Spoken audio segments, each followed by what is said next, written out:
Fala pessoal, bom dia, mais uma semana, mais um dia a gente por aqui, né? Na aula passada a gente teve aquela autoavaliação, eu vi todas as respostas de vocês, entendo a dificuldade de alguns e também super compreendo a facilidade de outros, tá bom? E assim, eu estou aqui para o que der e vier, qualquer dúvida que vocês tiverem, vocês podem estar me procurando também, tá bom? Estou aqui para atender vocês. Quero antes de iniciar essa aula, né, falar sobre a redação de vocês, que a prova vai acontecer agora nessa sexta-feira, né, amanhã. Então, muito importante, tá, pessoal? Façam a prova com o máximo de responsabilidade possível. Por que eu falo isso? Vocês vão fazer essa prova e a nota dessa prova ela vai cair para todas as disciplinas, tá bom? O que acontece? Então, você vai fazer a prova de redação. Vai cair aqui na disciplina de história, vai cair na disciplina de matemática, vai cair em todas. Ou seja, se você não tiver uma nota legal, né, você vai sofrer dificuldades aí, né, possivelmente vai encarar uma recuperação da vida, né, e a gente sabe que é um período bem complicado. Então, livre disso, pessoal, vamos tentar fazer, né, com total responsabilidade a prova de redação, né, porque é muito importante, né, que vocês tirem uma nota bem legal para que, né, não passe por constantemente uma redação, né, a posteriori no final do ano, tá bom? Então, assim, torço por vocês, qualquer dúvida, podem estar procurando e estar procurando também o professor de português de vocês, tá bom? Vamos lá? Pessoal, a gente estava falando sobre ditadura militar, vamos continuar então, né, nosso conteúdo.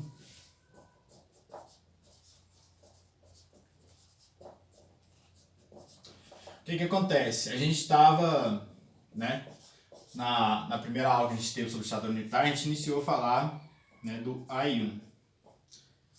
Esse negócio aqui muito interessante e muito importante para se entender nesse contexto, tá? O que vocês precisam identificar? Bem, o AI-1 vai ocorrer no governo de Humberto Castelo Branco, né? Que foi o primeiro presidente militar do Brasil após o golpe de 1964. Então, esse ato institucional de número 1, ele vai basicamente legitimar o poder militar, né? O que eu estou dizendo para vocês? Ele é uma aceitação, né, por parte dessas regras que vão, né, se encadear aqui nesse ato institucional. E esse ato institucional, pessoal, aliás, não só esse, mas todos os atos institucionais da ditadura militar são... Vamos esperar, tem um caminhão passando aqui, né? O meu quarto é de frente para a rua, né? Então só isso, então vocês escutam moto, carro, caminhão passando, né? Então é muito difícil. Vamos lá? Mas já deu, né? Então vamos lá. Ato institucional de número 1. Todos os atos institucionais, como eu estava falando para vocês, pessoal, são acima em si da Constituição, ou seja, eles não precisam passar por um congresso para ter votações. Esses atos institucionais são promulgados em si pelos presidentes militares aqui, né, do período ditatorial, tá bom? Então é muito importante que vocês entendam isso, né? A Constituição, nesse quesito, ela vai ser desrespeitada por esses atos institucionais. Então, são regras e leis que vão surgir, né, que esses militares vão criar, no intuito em si de manter a ordem em si desse período de ditadura militar, tá bom? Então, aqui nesse AI-1, nesse ato institucional de número 1, você vai ter cassação de mandatos, né? Essa cassação de mandatos vai ocorrer, né, aos opositores, né, digamos os partidos lá como PTB, MDB, né, que depois vai virar PSD, mas sim, depois vai voltar MDB também. Então, vocês precisam compreender só essas, né, especificações. Quando você coloca cassação de mandatos, você também vai ter perseguição ao funcionalismo público, né? O que eu estou dizendo para vocês? Eu quero dizer que juízes, militares, professores foram em si perseguidos aqui por não concordarem em si com o governo militar, tá bom? Então eles foram exonerados, né? E muitas pessoas também vão ser presas ao longo do tempo. Aqui nesse período você tem só uma legitimando o poder militar. Por que eu tô falando isso para vocês? A gente não tem uma perseguição assídua aqui. Você está exonerando o funcionalismo público, você caça em si as pessoas que eram de partidos distintos, partidos opostos em si à ditadura militar, né? E aí a gente vai ter, né, esse prolongamento de ato institucional, né, no ano de 1964 até 65. Uma coisa muito importante que vocês ainda não sabem, esse ato institucional de número 1, ele tinha validade. Por que ele tinha validade? Ele era um ato institucional como o pessoal precisava aceitar, as pessoas precisavam aceitar a ditadura militar. Então o que os militares propuseram? O ato nacional de número 1, ele vai até meados de 1966, tá bom? Opa, 96 não.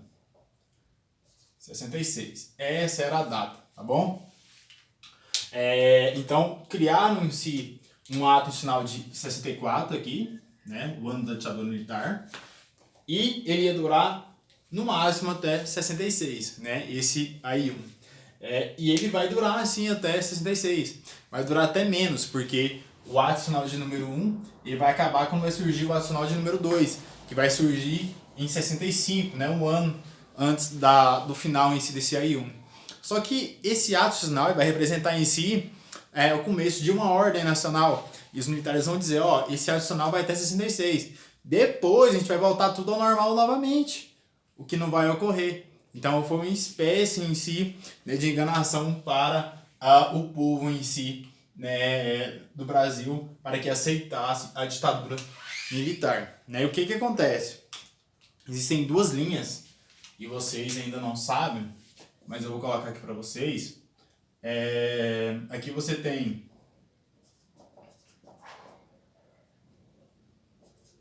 linha branda,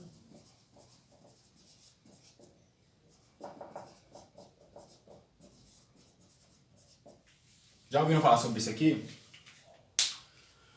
Linha branda, linha dura. É muito importante que vocês entendam, né? De um lado, vai existir uma série de militares, uma série de governos militares que são militares que têm uma linha mais branda, uma linha mais distintas, né? E esses militares aqui da linha branda, eles têm um posicionamento diferente em relação à política aqui dos militares da linha dura. O que acontece?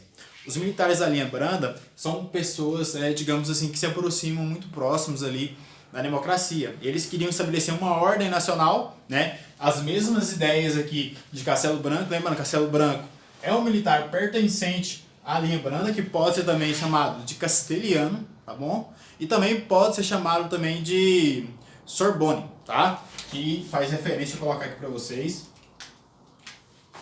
Puxar uma setinha. Sorbonne, com 2 N no final, tá? Sorbonne. Sorbonne é uma universidade da França em si, onde surgiram em si diversos estudiosos, diversos intelectuais, né?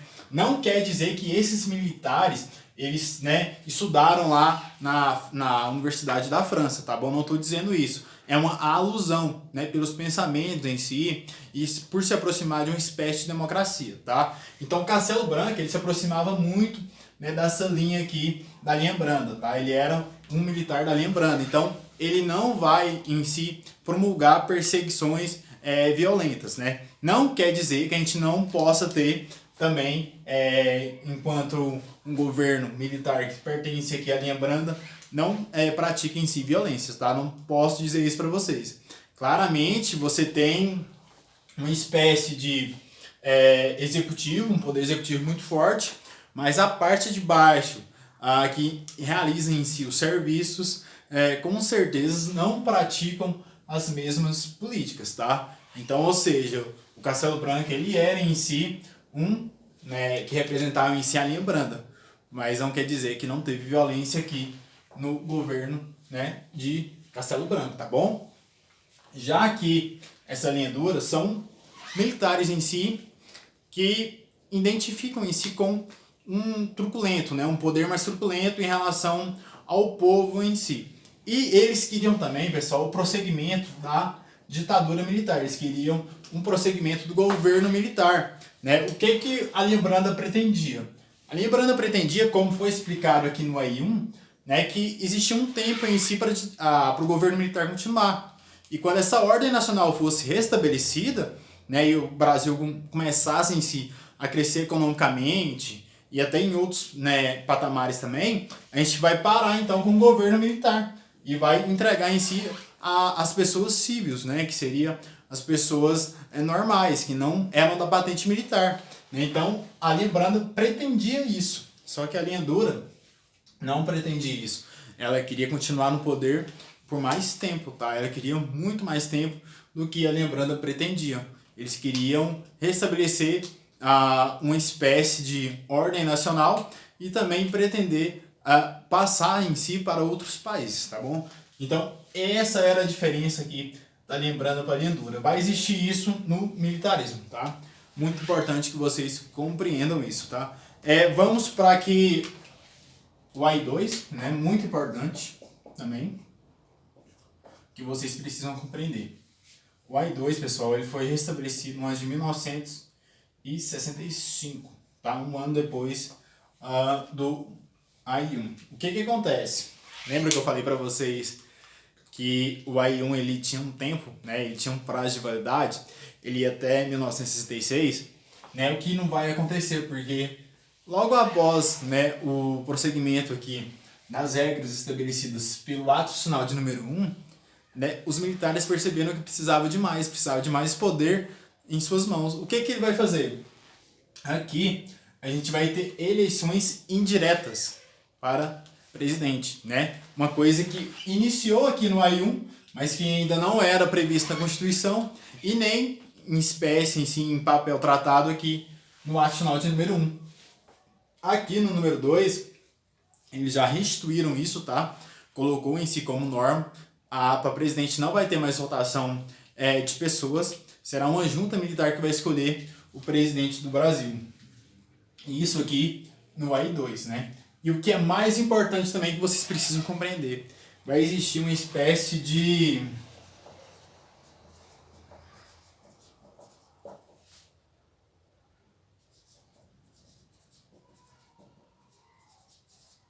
bipartidarismo, tá? Muito importante que vocês saibam isso aqui, tá?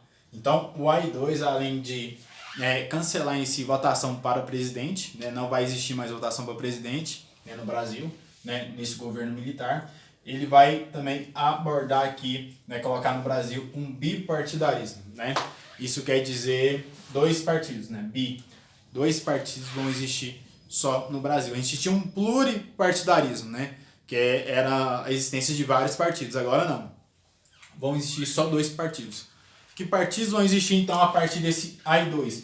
Isso vai acontecer aqui, né, em 1965. Lembrando, quem estava no governo aqui ainda? Castelo Branco, tá bom? Castelo Branco, pessoal, ele pega do ato institucional de número 1 e vai até o ato institucional de número 4, tá? Então já guarde isso na sua cabeça, tá? O primeiro governo militar vai estabelecer 4 atos institucionais. Muito importante, tá? Esse bipartidarismo aqui, pessoal, vai colocar em xeque, vários partidos colocaram, né? Em xeque vai existir 2 partidos. Arena e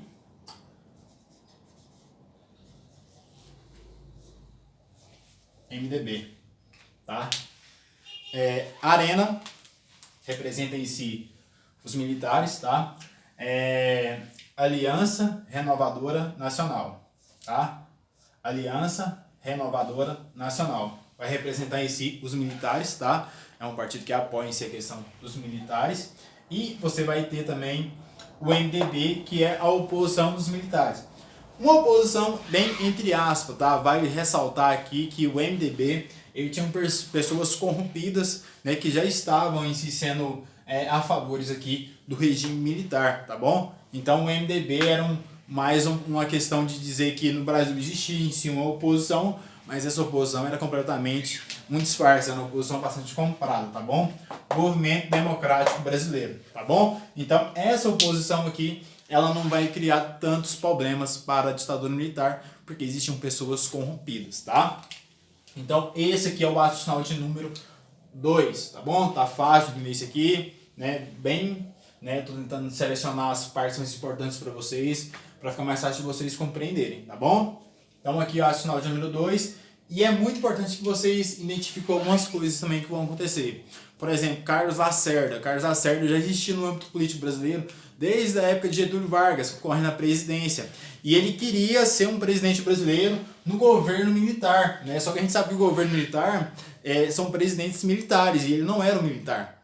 E ele foi um dos caras que apoiaram aqui em 64 a ditadura militar. Só que quando surgiu aqui o AI-2, o ato institucional de número 2, né, e foram sancionados então eleições indiretas, onde uma camada de pessoas vão escolher o presidente, ele rompeu em si com, né, os militares e vai ser um opositor agora dos militares, né? E aí ele vai formar a Frente Ampla, tá? Muito importante também, tá? Guardam isso e anota isso aí. Vai estar lá na avaliação de vocês. A Frente Ampla, tá? O que que acontece? Era formado por 3 políticos muito importantes. O primeiro deles, João Goulart, né, que foi o presidente que foi deposto aqui, né, antes da ditadura militar acontecer. E você vai ter o JK, né, o Juscelino Kubitschek, e o Carlos Lacerda. Então, essa Frente Ampla são 3 opositores fortíssimos que vão aqui colocar em xeque em si todo o regime da ditadura militar, né? Até porque eles contêm, né, um grande status em si, né, com as pessoas, tá bom? Muito importante, tá? Só vou apagar aqui para referir aqui ao AI1 novamente, porque eu esqueci de abordar um tema muito importante para vocês, tá? Pessoal, ainda no AI1, só voltando para vocês compreenderem uma coisa, tá? Nesse AI1 a gente vai ter também uma coisa chamada um órgão de inteligência, tá? Que vai ser colocado em si para a ajuda em si dos militares, né? Que vai ser o Serviço Nacional de Inteligência, tá? SNI, Serviço Nacional de Inteligência. Esse serviço, pessoal, era um serviço que respaldava em si todo o governo militar, né? Eles infiltravam pessoas em movimentos, né? Colocavam pessoas também em outros estados e até para fora do país também, para entender o que estava acontecendo lá fora, né? Para que não tivesse surpresas aqui, né? no regime militar brasileiro, tá? Então, por isso que, né, o Castelo Branco ele vai garantir aí, né, várias informações privilegiadas, porque ele vai sabotar diversos movimentos também, tá? E também, de formas muito truculentas, vai romper esses movimentos, tá bom? Muito importante. Na linha econômica, você tem o PAEG, tá? Plano Nacional Econômico, tá? Basicamente Plano Nacional Econômico do governo. Esse plano nacional, um plano de ação, basicamente, para controlar a inflação e basicamente resgatar a economia brasileira. Então ele vai sufocar bastante os trabalhadores, né?